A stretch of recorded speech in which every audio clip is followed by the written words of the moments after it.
His name is Jason Belmonte.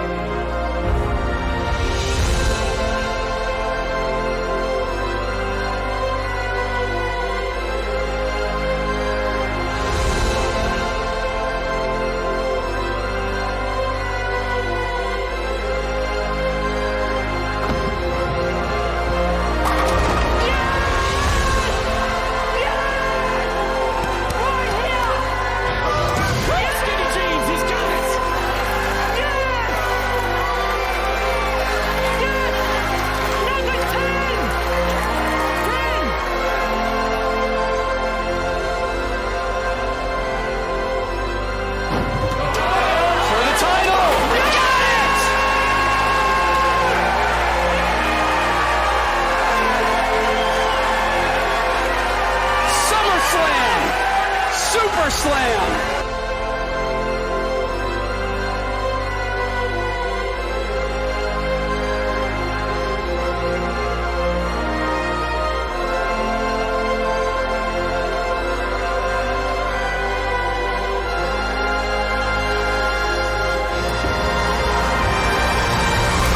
He's the greatest! He's the greatest!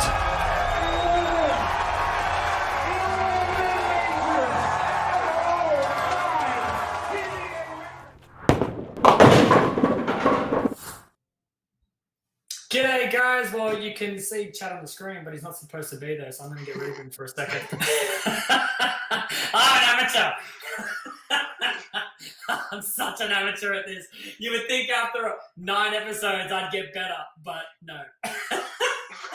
Welcome to the BELMO show, guys. We are really lucky. Yes, we have Chad in the chat today in the settee.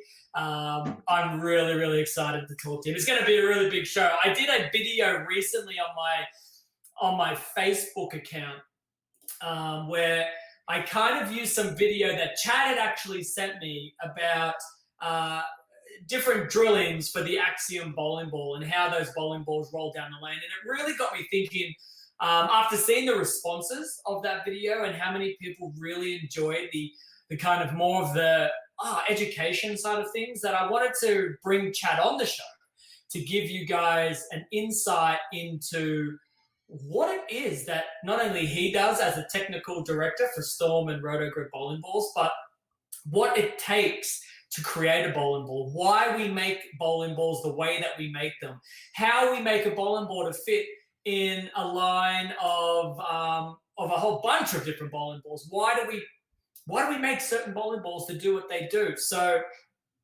we're not going to have a classroom segment because I kind of feel like this entire episode is going to be one massive classroom. So we're going to skip the classroom, but we will do a giveaway. So stick around, and we're going to change it up a little bit too during the giveaway. We're going to see how clever and creative you guys can get by having the best comment in the chat is going to win the prize. So we'll get to that a little bit later on. But before we do that, let's head over to the settee and properly introduce my friend Chad. Alrighty, so we are now in the presence of greatness.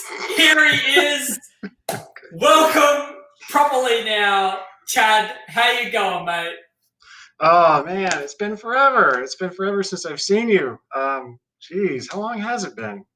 It's been too long. That's the truth. I mean, it may get a little bit longer, my friend, with COVID. I mean, I'm not entirely sure when it is that I'm going to be back in the US. So, well, I have a proposal for you since it's been so long. All right, okay.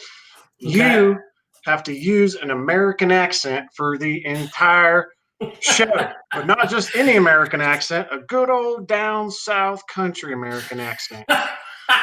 And have you heard my accent game?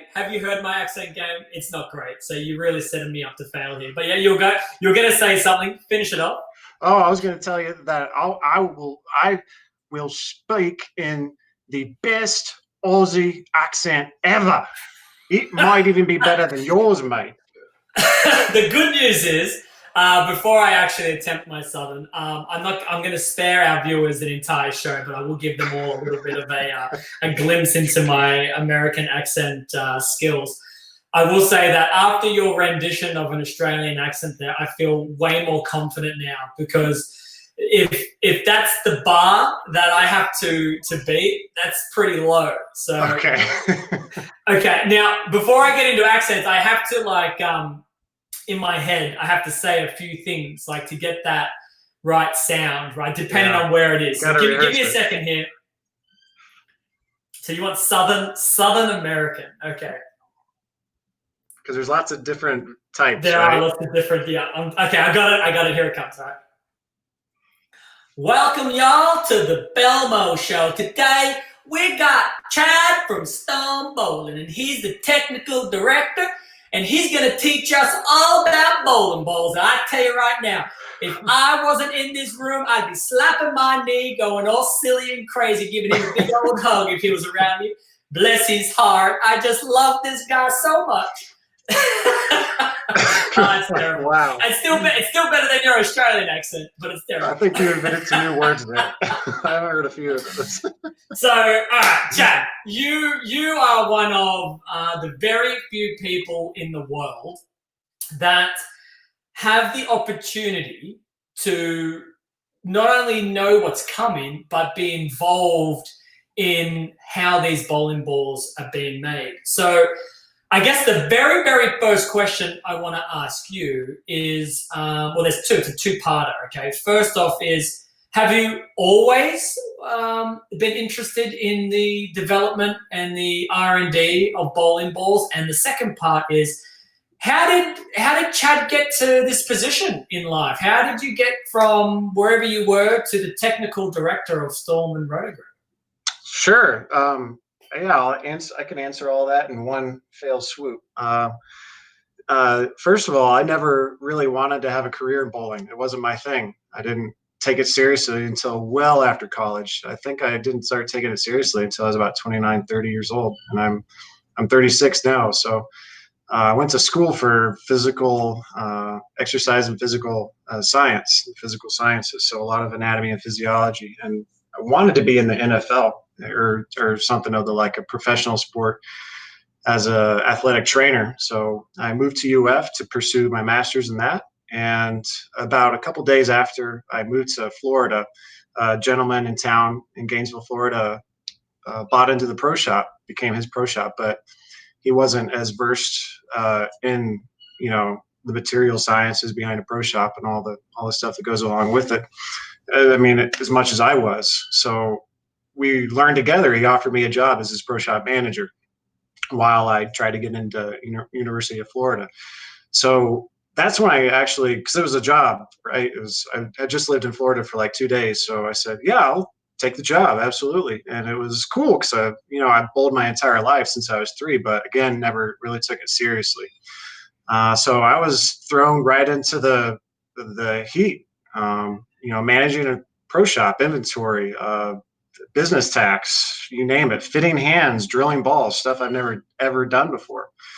So it was a lot of trial and error, and it was probably more error than anything, but that's how you learn. I mean, you make mistakes, and I think that's how I learned the best. So I messed up quite a few balls in my time. Can't tell you how many I drilled, with a left-handed bowler with a right-handed layout, stuff like that, basic stuff. And now it's just laughable today. It's goofy to think about. But I didn't take it seriously. So I did all the research, and I went to as many trade shows and clinics and, bowl expos as I could.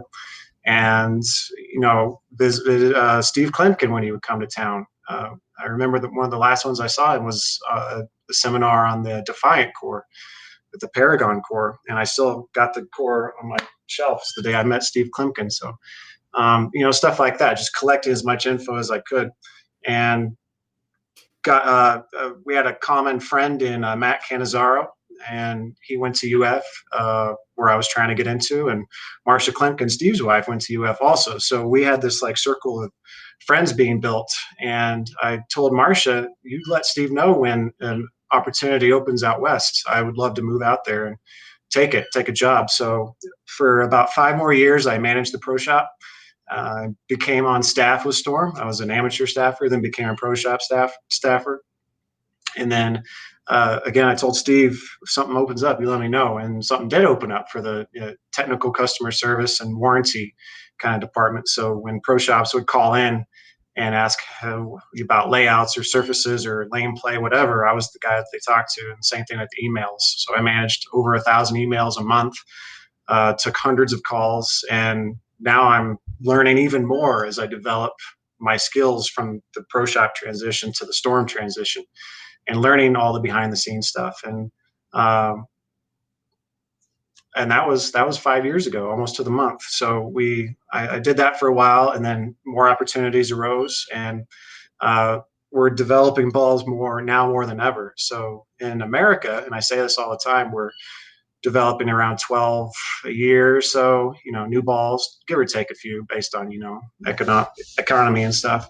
But internationally is over 100 balls a year now, and it's grown every year since I started. So Steve needed help in that department, and I helped improve on some of the production systems, some of the sheets that we take that become like the gospel when they get shared around the plant, when all these different people have to see them. I helped build a new program for that, boxing programs.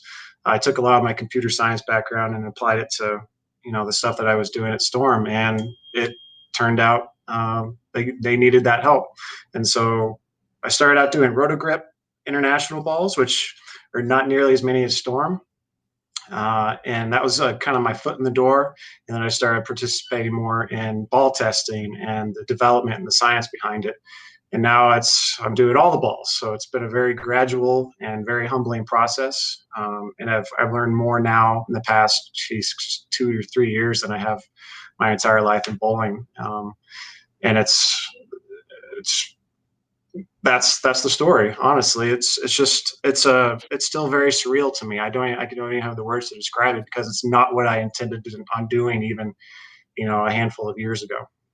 Yeah, sometimes when you least expect it, an opportunity will arise, and you just have to be brave enough to ask that question. Like, hey, if there's a spot opens up, let me know, and then to be brave enough to take it. I remember a few times going to the office and listening to you on a phone call, or I'd come by your desk and say, hey, what are you working on? And you would see the emails. And to me, the beauty of the story is this is something that you have developed the skills over time to become really good at. This wasn't something that, from an early age, you were invested in cores and weight blocks and cover stocks. And this is something that you took it step by step.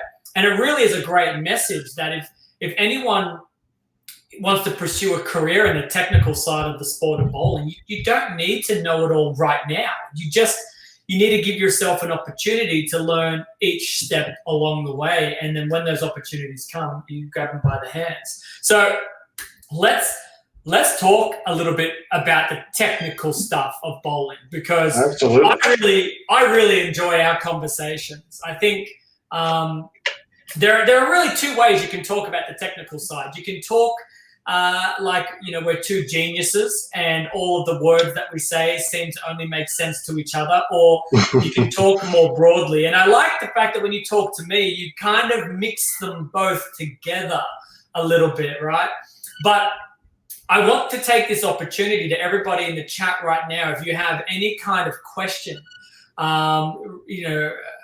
retaining to bowling balls, cover stocks, weight blocks, anything that can be technical or bowling, we'll try and get through a few of these questions as the show goes on. But my first question is, and the one that I get all the time, and let's start nice and easy. I'll give you a softball here. I hear it all the time. What is RG and what is diff? That's a very appropriate question, and we get asked that a lot. So if RG could be categorized as when a ball hooks are differential, right? Is that the other one you mentioned? Yeah. RG and diff. Diff is how I'm sorry, RG is when a ball hooks, differential is how much a ball hooks, to put it in the simplest terms. There are ranges that we have to stay within when producing a bowling ball, and those are set forth by USBC. The lowest RG a ball can be is 2.46, which is how you can put that into, again, simple terms. The lower the RG, the quicker the ball revs up. It has a lower moment of inertia. It takes far less energy for you to impart upon that ball as opposed to, say, to get it spinning, as opposed to a higher RG ball. So examples of both would be a low RG ball would be like an IQ Tour. Very, very low RG. It has a very low moment of inertia. It revs up fast. It doesn't take a lot of energy for you to get it spinning up fast. But a ball like a high road has a very high RG. So it's tumbling. Its weight block is tumbling more. It takes more energy for you to put on that ball to make it rev up at the same rate as something that has a low RG. And that is a direct measure, can be a direct measure of when a ball hooks. So a higher RG, a little bit cleaner, a little bit straighter, and delays kind of its reaction down lane. But differential could be how much a ball hooks. So you can have combinations of both. You could have low RG, high diff. You could have low RG, low diff. You could have high diff. There's all sorts of combinations. There's no limit to what you can create within the weight block shapes. So differential can be as low as 0. And the highest differential that you'll see on tech data sheets and on websites and stuff is 0.060. And that is basically how much the ball flares, how much wobble is happening inside the bowling ball itself. And the bigger the wobble, the bigger the difference in the core, specifically the height versus the width, you get a higher differential. And the more it's out of balance, the more it flares, the more it wants to change its own direction going down the lane and creates what we see visually as more hook. So you could have rev up fast, lots of hook, rev up fast, very little hook. Or you could have the exact opposite. Rev up late, lots of hook, lots of back end, or rev up late and be kind of gentle with a lower differential. So while we all wrap our heads around that concept, right, I think that's the part that a lot of people I don't know if the word is, I don't want to use the word, I'm not going to use the word. I was going to say clueless, but they're not clueless because they haven't been educated to understand that concept. But when you go to a pro shop and you look at your arsenal and you look down, a lot of people don't see the bowling balls as RGs and differential numbers. They see a name, a color, and for the most part, the biggest mistake that any player can make is to fill their arsenal with bowling balls that are very similar in those numbers. The idea is, why create an entire range of bowling balls for you to use when the difference between them is so minimal in what they're designed to do? So I often say, learn about the RGs and the differentials of bowling balls, and then that way it'll help you understand how to build your arsenal. So taking that idea, we've got an RG, we've got a differential, and in our line, we have I don't even know how many we have in our complete line, but we have a whole bunch of bowling balls in our lines. All of these RGs and differentials are different. When you go to the drawing board, Chad, with the guys at Storm, what's the very first thing that you talk about in the round table when there's a new concept that's coming, in the thought process that you want to create? We got to take into account what tour reps say on tour. We got to throw down on the table what our sales guys are seeing out in the field, what pro shops are seeing, what league bowlers are seeing. So with the concept and the design intent behind something, then we could just start filling in the gaps that we have in the product line. And we have all these RGs and we have all these differentials different from each other because no one throws the ball like someone else. Everyone's unique, and that's one of the most beautiful things about bowling. So not only do we have to look on the needs of the many, we look at, again, trying not to create something that we already have in the product line. And we have quite a bit of range to create something with all the high differentials, low differentials, high RGs, low RGs, and then even symmetric to asymmetric. And now we're spending even more time on creating designs from a need basis with that goes in line with the new balance rules that are coming into effect this year. So what happens to that weight block after you put holes in it is super important. You can have 3 of the exact same ball with 3 different layouts and have 3 completely different balls. So that's the first thing that we look at is what we need and what hole to fill when first conceptualizing a core. Yeah, and I think that's probably one of the biggest misconceptions about the design of bowling balls is that we design bowling balls, and not just Storm, but all manufacturers design bowling balls for a very specific person. And it doesn't really work like that. It's, we create bowling balls in which no matter how you throw a bowling ball down the lane, this ball compared to this ball should see very similar results for every individual bowler. Now, yes, my rev rate is closer to 550, 600. So the difference in those 2 bowling balls that we're talking about might be a lot greater than the difference between, say, when you throw those 2 bowling balls. But there is a difference. So it makes me smile when I see someone post a ball review, or if I post a video and they go, yeah, but will it hook for me? And if my description of a bowling ball is, I get a little bit more length out of this ball and I get a little bit more, angularity at the break point, then what I'm trying to say is you will also see more length and more angularity. It just might not be as much as what I'm producing because, we throw it differently. Yep. But the concept is still the same. And I think a lot of people go, these balls only work for straight players. These balls only work for high rev players. And the truth of the matter is they will all have a fit in your arsenal. No matter how you bowl, it's about finding the board, finding the RG and the differentials that fit your game, but also making sure you have a wide variation of those bowling balls so you become more versatile, because the game is so different now. It's not about, the shoulders up and big follow throughs and answering the telephone. Like that's back in the 60s. Now it's about creating shape on the lane. It's about navigating the oil patterns. It's about using the right bowling ball in the right part of the lane for your game.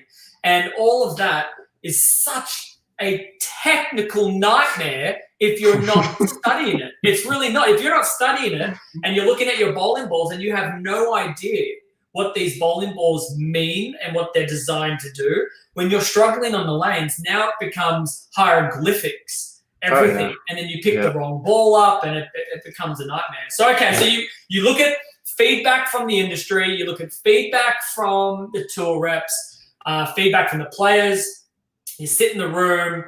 My question that I think a lot of people want to know is, let's say, okay, we have the new trend, okay, that's coming out August, and we have the IQ Tour Nano also coming out, and we currently have an Axiom. So let's use those 3 bowling balls because they're 3 different bowling balls and I'm going to lead you into this, okay? The Axiom, brand new everything. Trend, it had a portion of the ball that was already in the market with the piston core, but we changed the cover stock. And then we had the IQ Tour, which again is a bowling ball that's been around for a really long time, and we've wrapped another cover on that. So taking the Axiom, how long ago was the Axiom in the design process? And, how does that come? How did you get from then to now? Like, how long does that process take? There's quite a bit of difference between core development and cover stock development. Cores are very timely, time-consuming. They're very expensive because you can get the master molds are quite pricey, and we don't want to go to that length of a process until we're absolutely certain that that's what we want to do, and we want to get a master part in, right? But cover stocks, we get in hundreds. We test hundreds of different test balls with different variations, different ratios, different additives, different base, polyols. There's so much chemistry to it, and that can take extreme amounts of time as well. So the Axiom was a cover stock that we were developing for probably well over a year, probably closer to 2 years actually.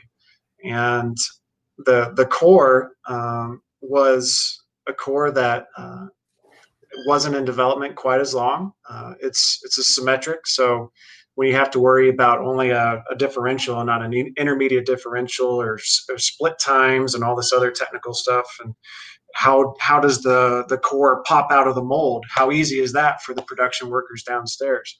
So there's so many different things that you have to look at. But for that specific ball, the cover stock was in development for well over a year, and the core, I don't think took quite as long because it's a little bit simpler in design and it's easy to use downstairs in the factory, but it's still plenty strong, obviously. So yeah, it took enough time, probably close over to a year. But Tim Mack and is let me say though, Chad, before you tell me what Timmy said, you can tell a bowling ball has been in the design process for a really long time. After you see it roll down the lane and you're like, they got this perfect, right? Like time on that ball. Yeah. Exactly. And, I was fortunate enough to roll the Axiom in particular only once at the World Championship for the World Series of Bowling, right as COVID hit. And I was just, every time I threw the ball down the lane, I'm like, that's going to strike. Like it's very rare that you feel confident that the ball will strike 95% of the time. It's very rare. Like on tour in particular, you little subtle release change. You're like, oh, just, maybe get lucky, maybe just, slap the 10 out or send that messenger across. You're thinking that as the ball goes down. But at the World Championship, like I averaged like 269 with that ball. And it was one of those things where when I left something, I had to look twice to did I just leave a 10 pin? This hasn't happened, 8 out of the last 9 frames. Like, well, why did I leave a 10 pin now? This is all weird. But I said to Timmy, and you can go into what you said to Timmy in a second.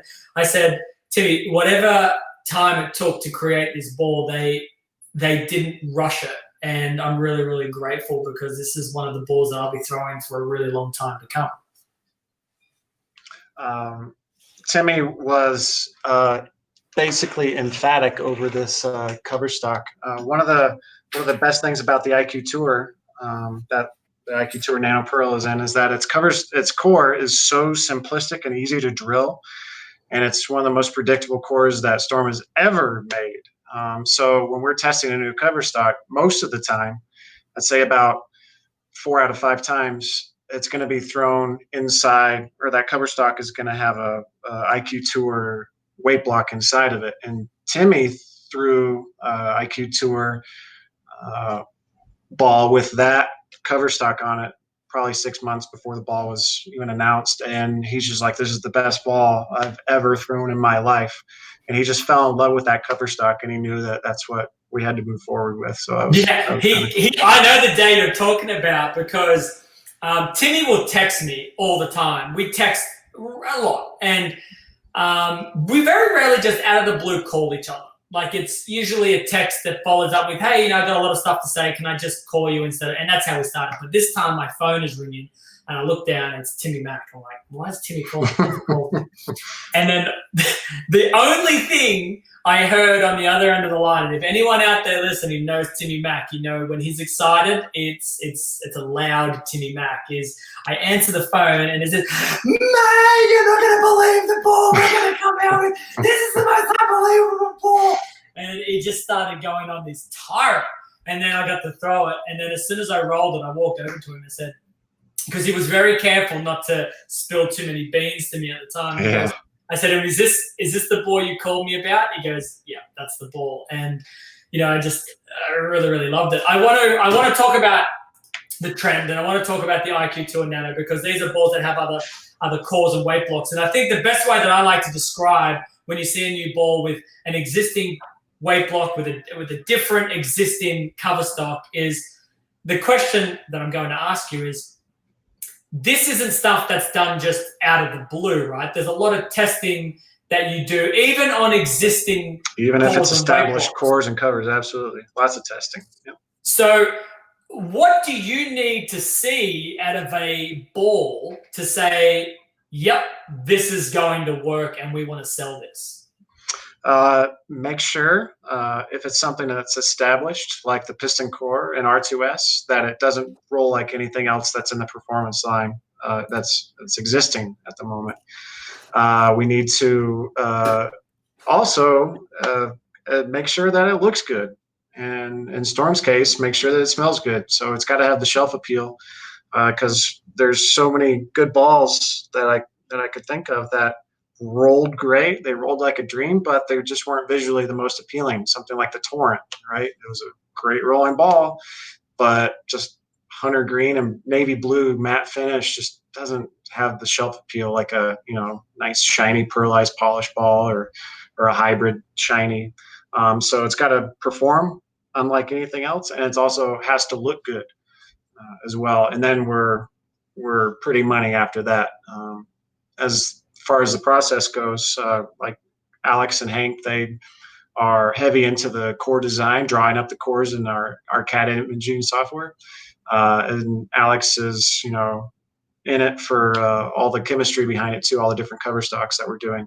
So once we create some stuff that we can rely on, that we know is going to work with what we need and what production can actually work with and manufacture, then the art comes to me, and I got to make sure that it's got a good name, a good logo, good colors, shelf appeal. We test it for performance, obviously. And that's a part of it all. That's so important. Like, you can't just throw crappy colors together and go, oh, this ball rolls great. You got to make it all look good too.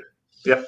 So, and the trend is rolls like nothing else, and it looks like nothing else. So it's a heck of a good ball right now. I'm really enjoying it. I'm really excited. Well, you sent me some video, which I guess at some point you'll release to your YouTube channel as well, where you threw. I will soon.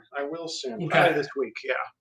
All right. So you sent me a video of you throwing the ball 50 times, trend, and you made me laugh because you wrote a message, because I've released a video of 100 strikes with trend, and you sent me a video saying, hey, I've got half the hands on the ball, so I did half the strikes. And half the strikes. But I'm really excited for people to see that, because you probably did a better job with your video in the fact that you show the ball from so many more different angles on where you can play on the lane, and it was really, really cool. I want to take a question really quickly here, Chad, from the chat. Sure. And it's more of a comment / question, because I think this is, I don't know, something that people want to know if it's even possible or what to do. But Scarface says, Storm should consider coming out with a true house shot killer that can be used with most popular drillings. But I know that would be very hard to do. So I'm going to use that comment and then ask a question on top of it, right? The bowling balls we design, are we designing them more for house shot league play or more for competitive, or are there a bit of a mixture? Well, from a business standpoint, and I'm not in sales, and I don't mean to quote or misspeak out of turn and put words in sales mouths, but it's all about sales. Who buys the balls? And we thrive. Our lifeblood depends on league bowlers.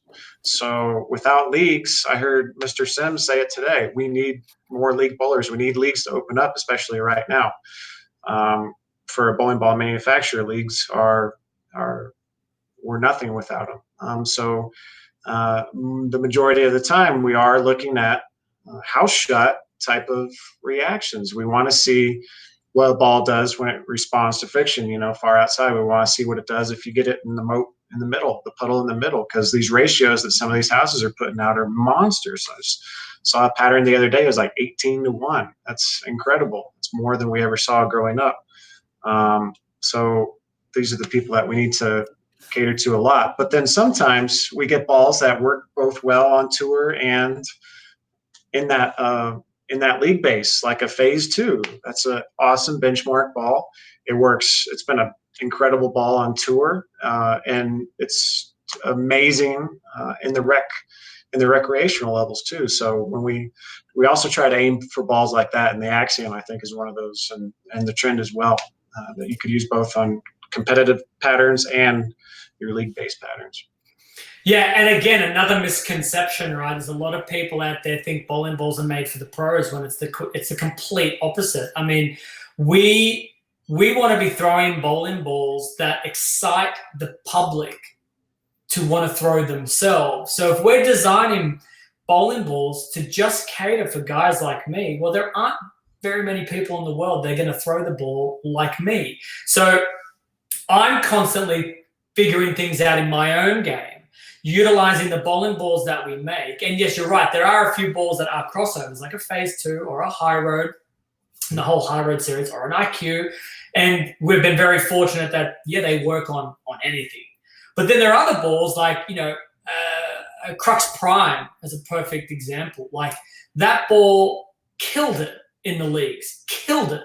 And I couldn't use it very much on the pro tour. But you've got to try to find ways on which, how does this bowling ball work for me? So again, that misconception of balls are made for the pros, I think is very, very misunderstood. I think they use our input on what we like to see, but at the end of the day, there's 100 pros bowling every single week, and we don't buy the bowling balls. So it's like, why am I getting balls made specifically for me when there isn't a million of me and I'm not buying them?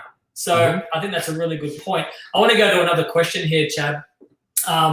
Again, I'm going to use this comment and I'm going to ask a question from it because it's a really good point, but I don't think they were thinking the same way. And he's got a very interesting name, but it's Kratos is a tree hugger. I don't know if you've ever played the game God of War, but I think that's the main character. He's certainly not a tree hugger.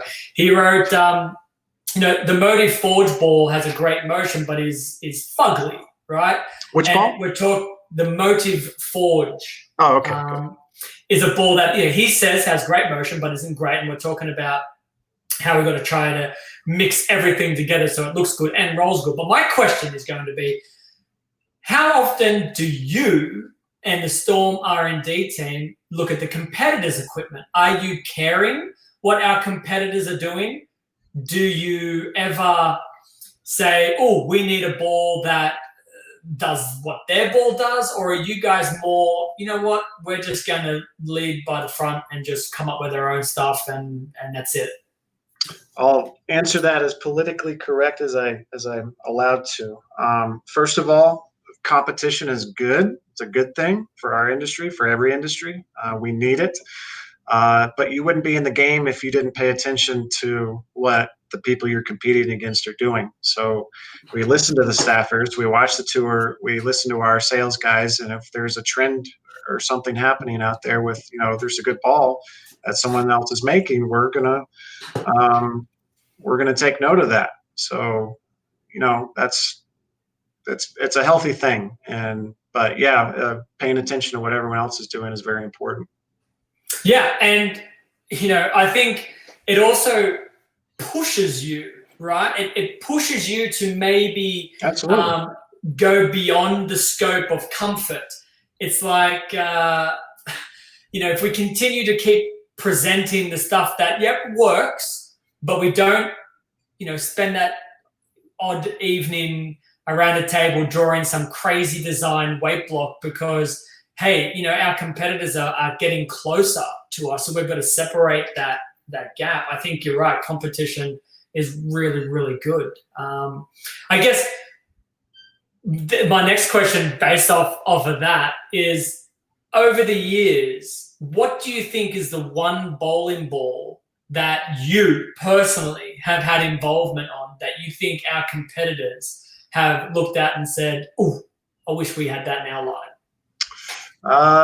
Probably it might be the gosh, there's so many.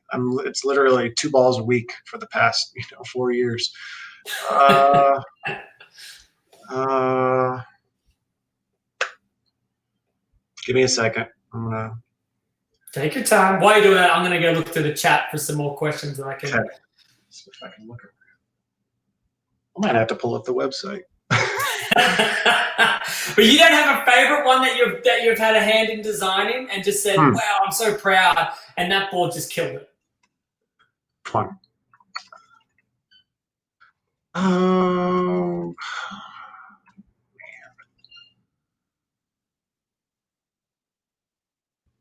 think maybe. Can I answer? Yeah, far away. It might be the original phase. Not for what the phase was, but what the phase enabled us to do later on down the road with the phase 2. It's still got the same additive in it that the phase had, but with a different baseline material. It's a nano based. And the phase 2 is one of the most successful balls in Storm's history right now. So the early development of that, I remember many years ago, chipping in with that quite a bit. So I would say probably the phase 2. Yeah, well, that's a good one to have a little input on because, like you said, that's a ball that, will probably go down as the next high road type ball, right? It's the one that maybe not the same as, it won't create the same legacy as the high road, but it'll be pretty close because, that's a ball that I will drill nearly every tournament. I will make sure there is 1 or 2 phase 2s in my bag at all times because when it's there and it's on, you won't beat that ball. And even still, with all the new stuff that keeps coming out, just like the high road, it just keeps going. It doesn't seem to really suffer against the newer stuff that we have coming out. So I think that's a pretty good one. Here's a question for you. This could be something. Again, it's a very vague question. Tyson Baker says, what is the best overall Storm and Roto group ball? And I think that is such a vague question because what you may like, Chad, compared to what I like. But let me ask you, you're a bowler. You are a very good bowler, and you seem to be getting better every time I see you bowl. So what is your best overall Storm or Roto group bowling ball? Probably the IQ Tour. I'd take 3 or 4 of them with me everywhere. And now that I'm getting my ball speed back up, the phase 2 is creeping in there, and the Axiom, we tried to amp it up even more, but with that kind of phase 2 backbone, if you know what I mean. So those 3 balls in that order, I think, are my top 3. Okay. You can't debate those 3. I'm pretty sure most people are going to put those somewhere in the order. Here's a really good question. Okay, from Jake MCC. All right. Jake at State Farm. Jake at State Farm says, how do you come up with the ideas for new bowling ball names? Oh, no. Well, he didn't say that. He said just new bowling balls. But I threw on names because I misread it. Sorry, Jake. I made your question a little bit better. Let's go with that. Let's go with how do you come up with new bowling ball names? Definitely. All right. So you'd be surprised how much is riding on a bowling ball's name. I think I threw another 30 down on paper today for a ball we're working on, at the end of this year. What is it, Chad? What is it? What's the new ball, Chad? Tell us. You almost got me. Almost got me. I tried. Caught you. For an international ball, right? When I first started doing the international lines, we were developing the colors and the names and the fragrances and the logos and everything. So I would get inspiration from anywhere. One of the balls off the top of my head was the Warp Phase. Another phase ball is an international ball. Its colors were yellow, orange, and red. And Steve sent me home that day, said, hey, we need to get on this OEM ball. It ships next month. We got to get color samples to Korea and Japan and overseas. So we need some details tomorrow morning. I said, okay. So I go home, start working out in the afternoon. And one of the shows that my daughter and I like to watch is The Flash. So we were watching it while she was down here playing, and I was on the treadmill running, and we were watching The Flash. And so I was like, Flash, fast, speedy, phase. How about warp phase? And then I looked at the colors of his suit, which are red, yellow, orange, and then the warp phase happened just like that. Yeah, I love that. I love how like you could be just watching television with your daughter and just see something, and it just pops into your head and like, yep, that's going to be the next ball. Yeah, and I'm a big fan of Neil deGrasse Tyson. And after we did the physics, I put together the astrophysics because he's a professor of astrophysics. So yeah, I love it. Stuff like that. You can get it from anywhere. This is going to be and you can say no if you want to. I don't know. What's the one name that came up in, whether it be your mind and you pitched it or you heard it from someone else, and everyone looked at each other and went, burn that idea. That's never, ever going to happen. I don't think we ever have those moments. I think we have more moments with funny ball names. And, you could joke around with your league buddies all day about ball names, and we come up with some really bad ones, like that might offend people a lot. And we keep them to ourselves. You have to be careful, don't you? Yeah. No, but you have to be careful. Yeah, I mean, you've got a company that sells products globally, and in each region around the world, there are some words that are more offensive than other words. Than what we may just throw around casually in conversation because it's just in our vocabulary and it's a bit of fun. Somewhere else may take high offense to that word. And I think that's another issue that I think a lot of people probably aren't aware of. That when you're coming up with a name, you're thinking this has to sell here in the US, but it also can't, piss off all of our customers in Korea. And then it can't be, there can't be some slang word in Australia that is bad based off of this word here that we use in the US, and it's not bad. And I think that's a really, really tricky thing to have to try and do. Yeah, you have to worry about offending people. You have to worry about pronunciation in other countries too. And we've got a lot of people in the office that have traveled overseas, and they're pretty cultured. So we pay attention to everything as far as names go. So now we've talked a little bit about how balls are made, how long some of these bowling balls can be in the woodworks. We've talked about how RGs and differentials work and why it's important to understand that. I guess the next part of the game is preparation and repair. So do you agree with me in the fact that a very high percentage of players around the world do not maintain their bowling balls well? Absolutely. I completely agree. You have to, just like the tread on your tires, I've said it 1,000 times, the tread on your ball is going to wear out, and you have to maintain that. You have to keep it clean, and you have to keep it surfaced. And keeping it surfaced is probably even more important than keeping it clean these days with the amount of oils and the type of chemicals they're putting on the lanes. They're just slicker and slicker, and you need to keep up with your equipment. Okay, so let's say I'm a player who, I live in a small town and I don't have access to all the fancy equipment, or my pro shop is really small and, again, doesn't have access to all the, latest gadgets to make my bowling ball better. What can I do to improve the longevity of my equipment and the performance of my equipment over that period of time using just my hands? I think the most important thing, honestly, is just wiping off the ball in between shots. If you just do that, you never have to bake a ball. I've done quite a few experiments, and it just doesn't allow the ball enough time to absorb that oil. So that keeps the pores clean, and it keeps it still rolling true. And again, just like the tread on your tires, you have to keep that surface fresh by using pads, any kind of pad. You can use an Aberlon pad, Sire pad. There's Abernet. There's all kinds of pads that you can buy on the market. Scotch-Brite pads are amazing for bowling ball maintenance.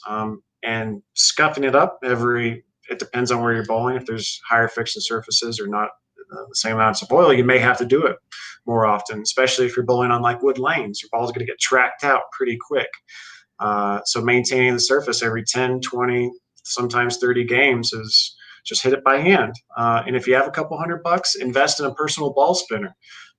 That's one of the best investments a bowler can make, because if you have a ball, it's not matching up to you. Again, that's good for maintenance, but if it's not matched, you got it laid out, you got it drilled, and it's not quite right for the conditions you're seeing in your house. A simple surface adjustment is way quicker, way easier, and way more economical than plugging the ball and re-drilling it with a different layout or getting a new ball altogether. Well, and that actually leads into another kind of segue into manipulating your ball shape based on the surface of the bowling ball, using those pads that you talk about, and how I think that's another thing that a lot of players are unaware that they can do by hand. And Abalone pads cost nearly nothing, really. I mean, in terms of what the investment is into how good or how different they can make your bowling ball roll. Mm-hmm. So, when you've got these pads with different kind of roughness on them, from 180 grip pads all the way to 4,000 grip pads, essentially you're able to manipulate the cover of your bowling ball by scuffing that bowling ball all the way around it. And now the outside of the ball either has more tread or less tread, and it'll change the shape of your bowling ball. So I love the fact that, we at Storm, as much as we would love our customers to continue just to keep buying bowling balls, it's just not realistic. We all don't have an endless bank account of money. So when you invest in a bowling ball that you like and you want, I love the fact that Storm is out there promoting and talking about, no, listen, don't just go and spend another $300 or in bowling balls if you don't have it. Here is how you can really get the best performance out of the bowling ball that you do have. And that, to me, I don't know, that just says a lot about our company, when we're sending out messages out there of, yep, here's a new ball, we're releasing it. If you need a new ball, here it is.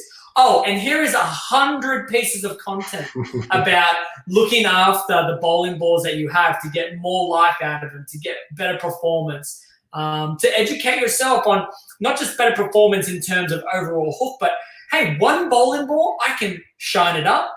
And then it would be great if I needed to get a little more length in the lane. And then next week, I need to really hit it back with, 1,000 grit surface and dull it back up. And, that to me is one of the most important parts of our game that not enough of us out there either know about or are educated or confident to even do it. You can't screw that up. I mean, I remember saying to Jim Callahan on the PBA tour, I made a joke, right? And I said, Jimmy, what if you're not around and you don't have any pads and I need to, what's going to happen? As a joke.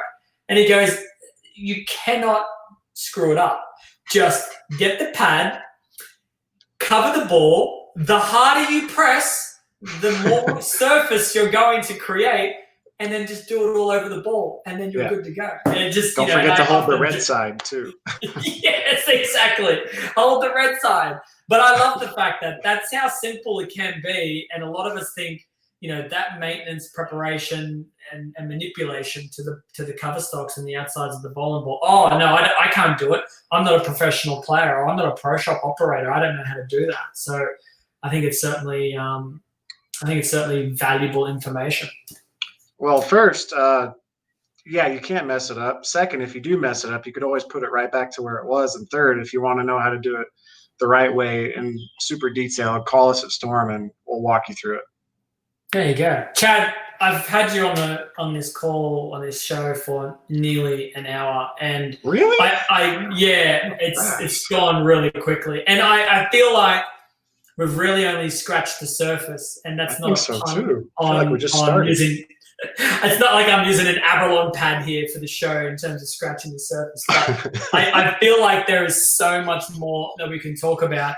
I want to ask you this before I let you go. If I invite you back, and next time I will compile as many questions during a week from my fans and from those that watch the show that have very specific questions. Can we just go through them one by one and just answer them? Better believe it. I love it when I give seminars and I have questions throughout the whole thing. It makes my job way easier and a lot more fun. So bring on the hard questions. I'll be ready for them. All right, that's what we're going to do. I'm going to let you go now, Chad. I'm going to thank you for your time. I can assure you that everyone that's listening to this live, or if they're watching the replay, we're probably going to have to watch this back a few times just to really soak it all in, because it can be a little tricky to wrap your head around some of the more complex stuff. But I also love the fact that you're able to dumb it down for guys like me to truly understand it. So I really appreciate your time, mate. Thanks for joining me on the BELMO show, and I will definitely have you back. Thank you for having me. Work on that country accent, please. You got it, mate. I was just about to try and do it again, but y'all come back now. You hear? Y'all come back. Y'all come back. Yeah, it was gonna sound so bad. All right, mate. Have a good evening. All right, you too. Thanks. Bye-bye. Bye. Ladies and gentlemen, Chad from Storm, the technical director of Storm and Roto Grip. And it's just a wealth of information that he has learned. And the best part about it, which really makes me feel better about myself, is that, he grew up learning this stuff. Like, he grew into his role. At one point, he knew nothing. And now, he's the technical director for the biggest ball manufacturer in the world and has had his hand in making some of the best balls that we make. So if you are someone who feels not so confident, right, about learning the technical side of bowling, if you feel like you want to learn it, but you're not sure if you're capable, I think Chad is a really good kind of success story where, you just don't have to live it and breathe it your entire life to start now and learn it. And whatever you learn, whatever you add to your book of knowledge in the technical world, it will only benefit your performance on the lane when you throw the bowling ball. So I would really recommend learn as much as you can about the technical side. Like I said, I will have Chad back on the show at some point, and we'll get more of a set list of questions and really ask him some detailed stuff that, you guys might have a bit more time to think about, some more time to think about questions that you want to ask him. Well, like I said, we're going to skip the classroom segment and we're going to head straight over to the giveaway section right now.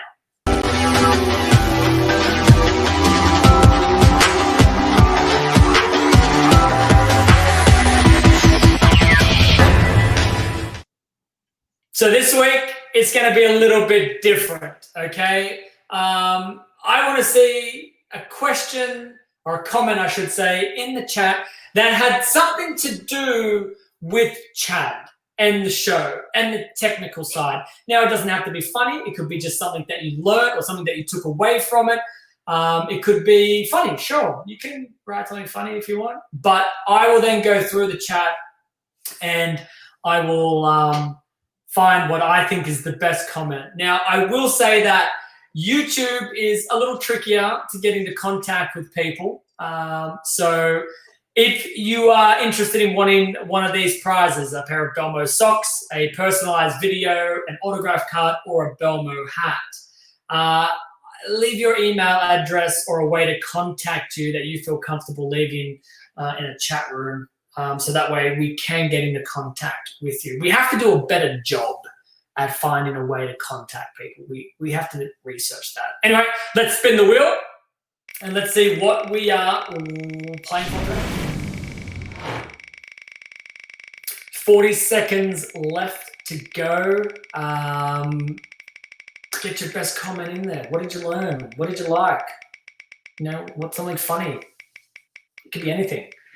And today, the winner is that's like on the line. I'm going to say that's leaning more towards, or that is, I don't think I've ever seen that ever in the history of doing this. I'm going to say that's closer to a personalized video.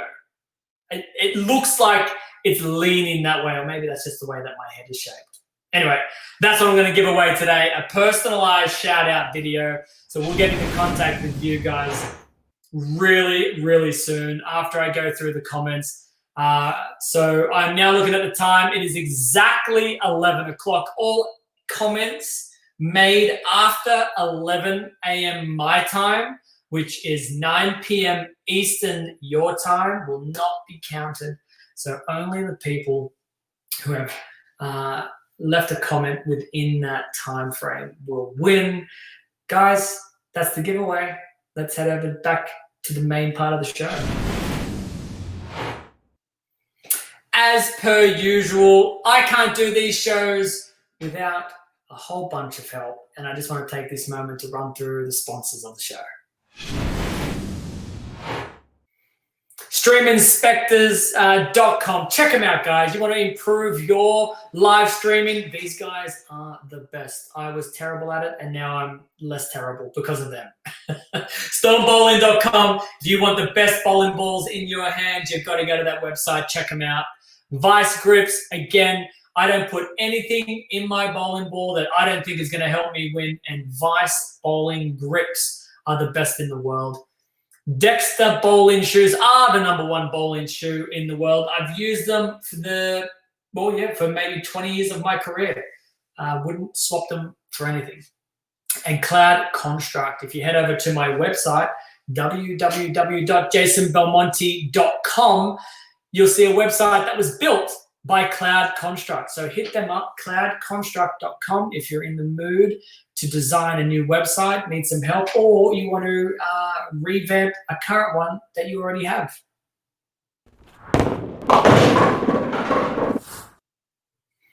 That's the show this week. Thank you so much for tuning in. Thanks for asking all of your questions. I will go through them, find that winner for the personalized BELMO video shout out.